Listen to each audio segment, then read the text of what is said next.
Every January, the same pressure, the new year, the new me, gym memberships, rigid routines, all or nothing thinking. And if we're being honest, a lot of shame by February. 2026 is around the corner, and a lot of you have been reaching out to me and saying that how do I stick to my goals? I was not able to accomplish them in 2025, and I'm really very upset. Experts have come up with the concept of intentions instead of resolutions. Resolutions don't last because they are rooted in perfectionism. Too rigid thinking, success or failure thinking, they are not sustainable. They are not value aligned. Intentions are based on our core values. They are aligned with our inner calling and our energy. Intentions work better because they're not focused on what I should achieve or and the boxes that I've got to tick. Resolutions don't work out because they don't allow space for improvement, for setbacks, for compassion and kindness. The moment life happens, things fall apart, there is work stress, relationships, the resolutions also fall apart. The one way experts suggest that you can follow through is how you word it, right? So instead of saying that I should do this, choose the feeling. That's the key word. Ask yourself, how do I want to feel in 2026, predominantly or more often?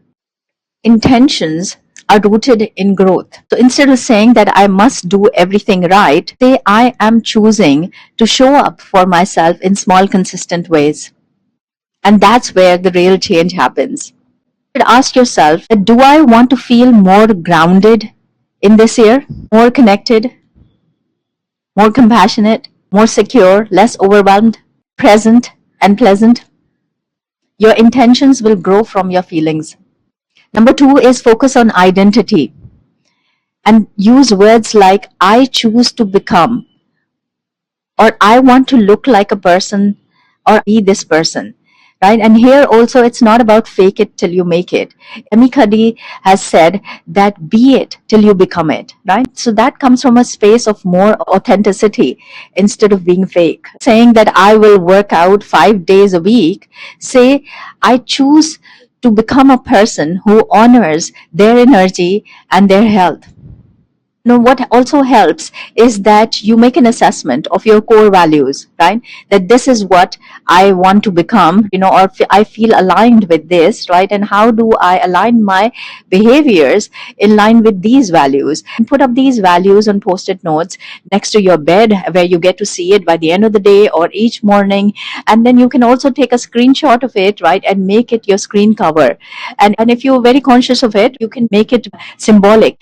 So, for example, I want to smile more, so I'm going to put up a symbol to my screensaver, which is going to be a reminder for me to smile more. In my line of work, I get to, because the concept over here is to go to the counselor or the therapist when you're ill. Because of that, throughout the day, there is a lot of energy which is coming from a space of sadness, and overwhelming emotions.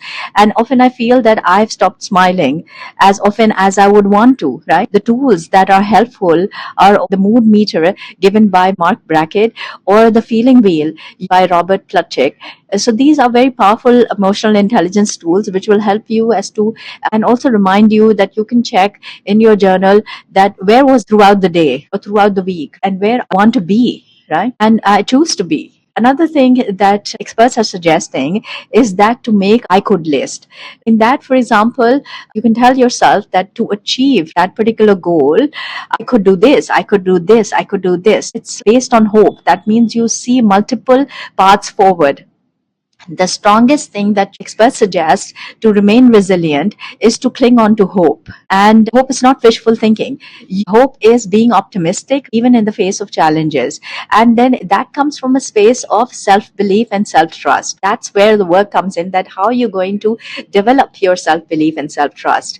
So once you made the I could list, right, for every week, right, or maybe for the next 15 days, what will I do to achieve that goal? Circle at least 3 of the areas that I could do. So informed by I could, make an I will list. at least 3 areas where I will do this, I will do this, I will do this, right? So that also helps express suggest. Another exercise that I want to share with you guys is an expressive modality which I use very often in my client work, is that to make your future self. So draw your future self by the end of 2026. Who do you choose to become? This person has become this because of hope and self belief. Here is the tricky part. You've got to put that in your mind. Now, that person has reached there, and then use colors which will highlight its strengths. Use symbols to highlight its resilience, and write down the values around it. Then write down what strengths did you notice in your future self? Which part surprised you the most? What is your future self telling your present self right now? That is, what does your future self already know which you need to know? And then what is that one small step or move that I can make to move towards that future self or that future version of mine? I wish all of you very fulfilling and healing 2026.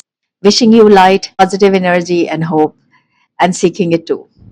If this post was helpful, please do like and share, and write down in your comments, right? How did you find this practice? What helps you achieve your goals?